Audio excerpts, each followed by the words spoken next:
Office में मंत्री आलमगीर आलम से पूछताछ जारी। संजीव लाल की पत्नी भी पहुंची। पीएस और सहायक के घर छापेमारी में मिले थे 35 करोड़। झारखंड सरकार के ग्रामीण विकास विभाग मंत्री आलमगीर आलम से आज प्रवर्तन निदेशालय पूछताछ कर रही है। जांच एजेंसी ने समन भेजकर उन्हें सुबह 11 बजे हेनु स्थित क्षेत्रीय कार्यालय बुलाया था। वे 15 मिनट पहले ही ईडी ऑफिस पहुंच गए। उनसे पूछताछ जारी है। वहीं इससे पहले मंत्री आलमगीर आलम के पीएस संजीव लाल और उसके सहायक जहांगीर से ईडी रिमांड पर लेकर पूछताछ कर रही है। अब संजीव लाल की पत्नी रीता लाल भी ईडी ऑफिस पहुंची है। बताया जा रहा है कि ईडी के अधिकारी सभी को एक साथ बैठाकर सवाल जवाब करेंगे। बता दें कि टेंडर कमीशन मामले में ईडी ने आलमगीर आलम के निजी सचिव संजीव लाल, उसके नौकर समेत 6 ठिकानों पर 6 मई को रेड की थी। वहीं 7 मई को संजीव लाल के करीबियों के यहाँ छापा मारा था। इस कार्रवाई में संजीव लाल के सहायक जहांगीर के यहाँ से करीब 35 करोड़ रुपए कैश बरामद हुआ था, जिसके बाद ईडी ने 6 मई संजीव लाल और उनके सहायक जहांगीर को गिरफ्तार किया था।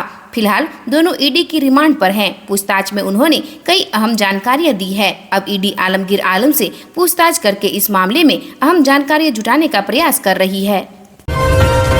मवेशी लोड 12 पिकअप वाहन जब्त, 60 मवेशियों को कराया गया मुक्त। बिहार से धनबाद ले जाया जा रहे थे पशु। गिरिडीह से नौडीहा ओपी क्षेत्र के बेंगाबाद चतरो मुख्य मार्ग पर बगैडी गरडी से नौडीहा पुलिस ने 12 पिकअप वैन से 60 पशुओं को बरामद किया है। पशु तस्कर एक वैन में 7 से 8 पशुओं को लाद कर ले जा रहे थे। एक वैन में क्षमता से अधिक दुधारू पशुओं को लोड कर तस्करों ने मानवता को शमशार कर दिया है। नौडीहा पुलिस ने गश्ती के दौरान यह कार्रवाई की है। पकड़े गए सभी पशुओं को नौडीहा ओपी परिसर में रखा गया है। पशु चिकित्सक द्वारा उक्त पशुओं का स्वास्थ्य जाँच किया जा रहा है। पशुओं को बिहार के छपरा से धनबाद ले जाया जा रहा था। व्यापारियों का कहना है कि वे लोग दुधारू पशुओं को कागजात के साथ ले जा रहे थे। नौडीहा ओपी पुलिस मामले को गहराई से छानबीन कर रही है। वहीं सभी पशुओं को गौशाला भेजने की तैयारी की जा रही है। मानगो में युवती ने फांसी लगाकर की आत्महत्या। वारिस कॉलोनी की रहने वाली है युवती। 3 दिन में 6 ने कर ली जीवन लीला समाप्त। जमशेदपुर शहर में आत्महत्या की घटनाएं लगातार बढ़ रही है। भागदौड़ की जिंदगी, परेशानी और छोटी छोटी बातों को लेकर लोग सांसों की दौड़ तोड़ ले रहे हैं। इसमें हर उम्र और तबके के लोग शामिल हैं। बदलते परिवेश में मनुष्य की जिंदगी में उतार चढ़ाव तो आमतौर पर ही आते रहते हैं। कुछ लोग इनसे हार जाते हैं और आत्महत्या कर मौत को गले लगा लेते हैं। ये लोग घर में हुई मामूली बात को गंभीरता से ले लेते हैं और फांसी या फिर जहरीला पदार्थ खाकर अपनी जान देने पर उतारू हो जाते हैं। बीते 3 दिनों में शहर में 6 लोगों ने मौत को गले लगा लिया। आजाद नगर थाना अंतर्गत वारिस कॉलोनी रोड नंबर 2 निवासी 24 वर्षीय फौजिया परवीन ने फांसी लगाकर आत्महत्या कर ली। घटना सोमवार देर रात की है। मंगलवार को परिजनों को जानकारी मिलने पर इसकी सूचना पुलिस को दी। सूचना पाकर पुलिस मौके पर पहुंची और शव को कब्जे में लेकर पोस्टमार्टम के लिए भेज दिया। मोदी बोले, तीसरे कार्यकाल में नक्सल आतंक खत्म करेंगे। झारखंड के नेता नोटों के पहाड़ उगा रहे, चोरों को चैन से सोने नहीं दूंगा। प्रधानमंत्री नरेंद्र मोदी ने आज गिरिडीह में सभा को संबोधित किया। वाराणसी सीट से नामांकन के बाद प्रधानमंत्री की ये पहली सभा थी। उन्होंने कहा कि कांग्रेस के राज में नक्सली सिर उठाते थे। बीजेपी की सरकार ने नक्सलियों को ठिकाने लगा दिया। मोदी को टकराना आता है। झारखंड में नक्सलियों का दायरा सिकुड़ गया है। आतंक हो या नक्सलवाद, मोदी अपने तीसरे कार्यकाल में इन पर बहुत बड़ा प्रहार करने का संकल्प ले चुका है। नक्सलवाद ने कई माताओं के सपने कुचल दिए हैं। पीएम ने कहा कि झारखंड के नेता नोटों के पहाड़ उगा रहे हैं। अफसर नौकरों के यहाँ से पैसे निकल रहे हैं। ये जो भी करते हैं शाही परिवार के इशारे पर। ये पैसा मंत्रियों के यहाँ पहुँचा रहा हूँ। ये तो शुरुआत है। मैं आगे और खजाने खोलने वाला हूँ। चोरों को चैन से सोने नहीं दूंगा, नींद भी उड़ा दूंगा और खजाने खाली कर दूंगा। उन्होंने कहा कि मैं देश हित में काम कर रहा हूँ तो जेएमएम कांग्रेस वाले डरे हुए हैं। इंडी गठबंधन के नेता ने मुझे गोली मारने की बात कही थी। ये जो लोग गोली मारने के सपने देख रहे हैं, जरा यहाँ आइए, ये नजारा देखिए। गोली मारने वालों, ये भीड़ मेरी सुरक्षा कवच है। बिरनी प्रखंड के पेसम पंचायत में जनसभा को संबोधित करते हुए उन्होंने कहा, मैं सीधे काशी से आपके बीच आ रहा हूँ। मुझे आने में विलम्ब हुआ, आप सब मुझे क्षमा करें। NH-19 पर बड़ा हादसा, फ्लाईओवर की रेलिंग तोड़कर डंपर सर्विस रोड पर गिरा, चालक की मौत। नेशनल हाईवे के फ्लाईओवर से राख से भरा डंपर रेलिंग तोड़ते हुए सर्विस रोड पर गिर गया। हादसे में चालक तापसी बाउरी की मौके पर ही मौत हो गई। आशंका जताई जा रही है कि खलासी डंपर के नीचे दबा हुआ है। यह हादसा मंगलवार दोपहर राष्ट्रीय मार्ग पर रानीगंज से दुर्गापुर जाने के रास्ते में कजोरा फ्लाईओवर पर हुआ। प्रत्यक्षदर्शियों का कहना है फ्लाईओवर पर दरारें आ जाने के कारण वाहनों को डाइवर्ट करने के लिए डाइवर्जन बोर्ड लगाए गए हैं। राख से लदे डंपर के ड्राइवर ने बोर्ड देखकर अचानक ब्रेक लगा दिया, जिससे डंपर बाईं तरफ की रेलिंग तोड़ता हुआ सर्विस रोड पर काफी नीचे जाकर गिरा। चालक और चालक दल वाहन के अंदर फंस गया। अंडाल थाने की पुलिस और ट्रैफिक गार्ड मौके पर पहुंची और बचाव कार्य शुरू किया। पलामू में सड़क हादसा, युवक की मौत। राशन का सामान ले लौट रहा था घर, ट्रेलर ने चपेट में लिया। मेदिनीनगर औरंगाबाद मेन रोड रहा जाम। पलामू में सड़क हादसे में एक युवक की मौत हो गई। घटना मेदिनीनगर औरंगाबाद मुख्य पथ छतरपुर थाना क्षेत्र के मसीहानी के पास हुआ। हादसे में मसीहानी गांव का रहने वाला विजेंद्र उरांव की मौत हो गई। जानकारी के मुताबिक वह घर से थोड़ी दूर पर स्थित दुकान से सामान लेकर लूना से घर जा रहा था। एनएच पार करने के दौरान ट्रेलर ट्रक की चपेट में आ गया। ट्रेलर लूना में टकराते हुए बेकाबू होकर पलट गया। वहीं दुर्घटना के बाद ट्रेलर ट्रक का चालक फरार हो गया। पुलिस ने दुर्घटनाग्रस्त ट्रेलर ट्रक को जब्त कर लिया है। हादसे के बाद स्थानीय लोग और मृतक के परिजन आक्रोशित हो गए। 4 लेन को 2 घंटे तक जाम रखा। इस दौरान दोनों तरफ वाहनों की लंबी कतार लग गई। बाद में थाना प्रभारी राजेश रंजन के समझाने पर सड़क से जाम हटाया गया।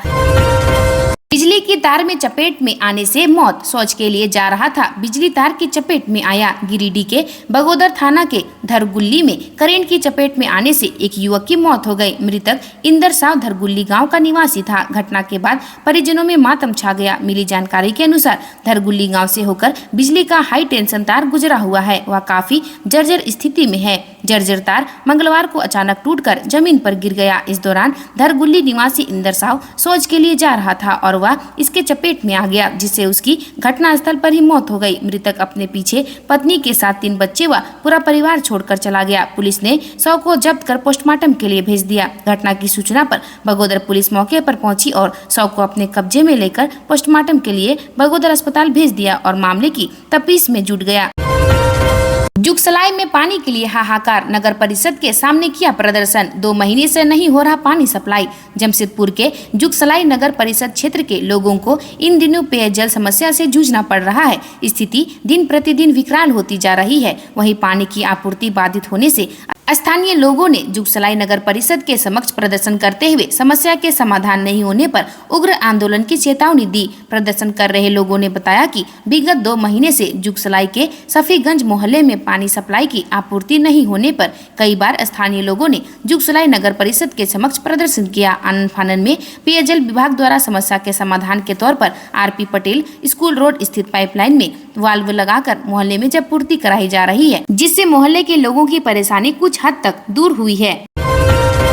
पोलिंग पार्टी को कराया गया हेली ड्रॉप, वापसी कर मतदान कर्मियों के चेहरे पर दिखी खुशी। मंगलवार को चाईबासा एरोड्रम में जिले भर के अति संवेदनशील इलाकों से हेलीकॉप्टर से मतदान कर्मी को वापस लाया गया। इस दौरान गुदड़ी, मनोहरपुर, गोइलकेरा, बंदगांव व आनंदपुर से पोलिंग पार्टी को 3 BSF हेलीकॉप्टर की तैनाती की गई है। वहीं दिन भर में 190 पोलिंग पार्टी की वापसी होनी है, जिसमें दिन के 3 बजे तक आधे से अधिक लोगों को सकुशल वापस लाया गया था। वहीं मतदान कर्मियों ने बताया कि सुदूर नक्सल प्रभावित क्षेत्र होने के बावजूद मतदान के प्रति लोग काफी जागरूक थे। प्रत्येक बूथों पर 60 से 70% मतदान हुआ। सुरक्षा के बेहतरीन इंतजाम से सकुशल वापसी होने पर पोलिंग पार्टी भी काफी खुश नजर आ रहे थे। काम के नाम पर किया लूट, भ्रष्टाचार, सीता सोरेन ने चंपई सरकार पर साधा निशाना, लोगों से कर दिया ये वादा। दुमका लोकसभा सीट से भाजपा प्रत्याशी और हेमंत की भाभी सीता सोरेन प्रचार प्रसार के लिए जामताड़ा पहुंची।